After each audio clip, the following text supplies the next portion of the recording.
नमस्कार मित्रांनो, बघा शेतीच्या बांधावर लावलेली शेवग्याची झाडं लईच उंच गेले ती.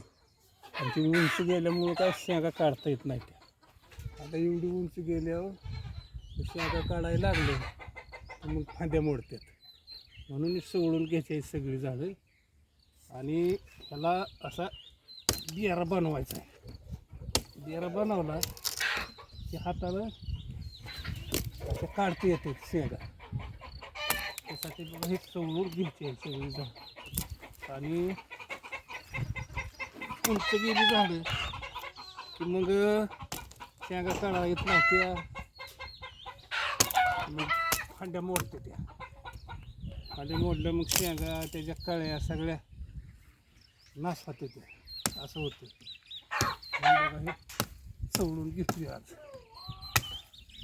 आणि ह्याला चवळून घेतलं, खाली रिंग घ्यायची बुडक्यात, आणि बुडक्यात रिंग घेतलं की त्याला खत टाकायचं, कुजलेलं खत टाकायचं आणि पाणी द्यायचं. पाणी दिलं की मग फुटवा चांगलं करतं, चांगला फुटवा करतं.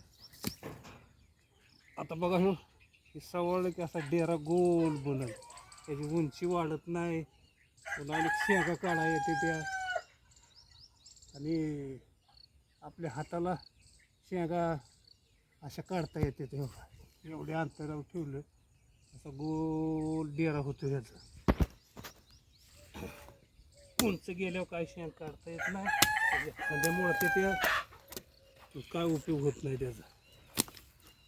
म्हणून बघा शेतकरी मित्रांनो, जेवढं खाली झाड असेल तेवढं शेंगा काढा येते त्या.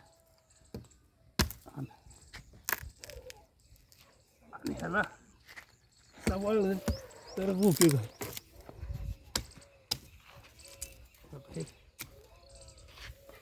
असं करावं लागतं. आता जवळजवळ बरीचशी झाडं आहे ते साल निघू द्यायची नाही. फक्त साल निघाले की मग ऊद असते ते झाड, म्हणून साल निघू द्यायची नाही. बघा हे असं सगळं व्यवस्थित तोडून घ्यावं लागतं.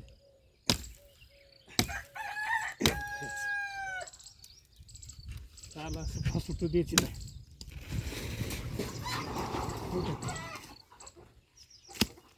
आता झालं काय, ती उंची कमी झाली. आता ह्याला रिंग इथं अशी मारायची गोल, आणि रिंग मारून ह्यात खत टाकायचं, कुजलेलं खत टाकलं की पाणी द्यायचं. आता बघा हाईट एवढी हाईट वाढली, चिकार झाली.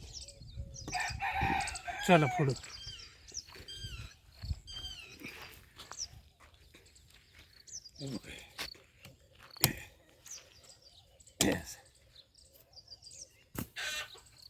सगळी थोडी राहिली ते आता बघा असं फासुटू द्यायचं नाही.